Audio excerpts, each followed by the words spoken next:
Avec Nagui, nous avons été complices dès les premiers tournages confiés à Étienne à Télé Loisirs. Celui qui récemment eu 30 était de retour y est au jeudi 3 août. Sur le plateau de N'oublie pas les paroles, il était plus en forme que jamais avec 19 victoires. De son actif et ses 94 000 € de cagnotte. Le champion a mis en échec les concurrents et en a profité pour raconter le début de seconde partie. D'émission, une petite anecdote qui a surpris Nagui. En effet, le jeune Parisien dévoilait que son anniversaire avait eu lieu en juin dernier et au moment. Révèle l'un des cadeaux qu'il ait reçu, l'animateur ne s'attendait sûrement pas de ses réponses. Elvire est également tellement fière que Nagui en extase face à Mélanie Page. Son épouse Arnaud quand vous l'a plu. Elle vient à Étienne expliquer que son cousin Valentin lui a offert une jolie plante d'appartement. Jusqu'ici rien de bien fou sauf que le maestro confie qu'il avait donné un nom à sa plante. Surpris, l'animateur lui demande que vous donnez un nom aux plantes vous.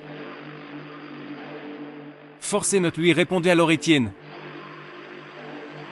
Il est époux de Mélanie Page de plaisante Arnaud quand vous l'appelez elle vient.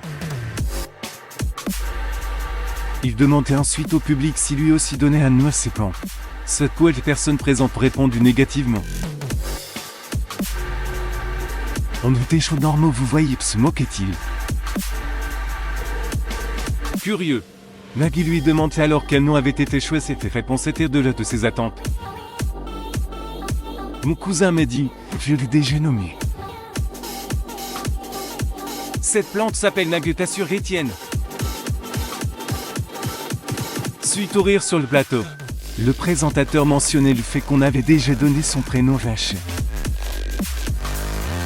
Fabien Amovicier profitait d'ailleurs pour lui notifier qu'en japonais le G signifiait poireau.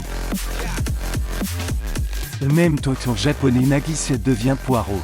Insistait le musicien face au refus d'y croire de l'ami de Jean-Luc Reichmann. Juliette, un autre que Paris est une japonaise. Attestait d'ailleurs les propos de Fabien entraînent ainsi une séquence amusante sur le plateau de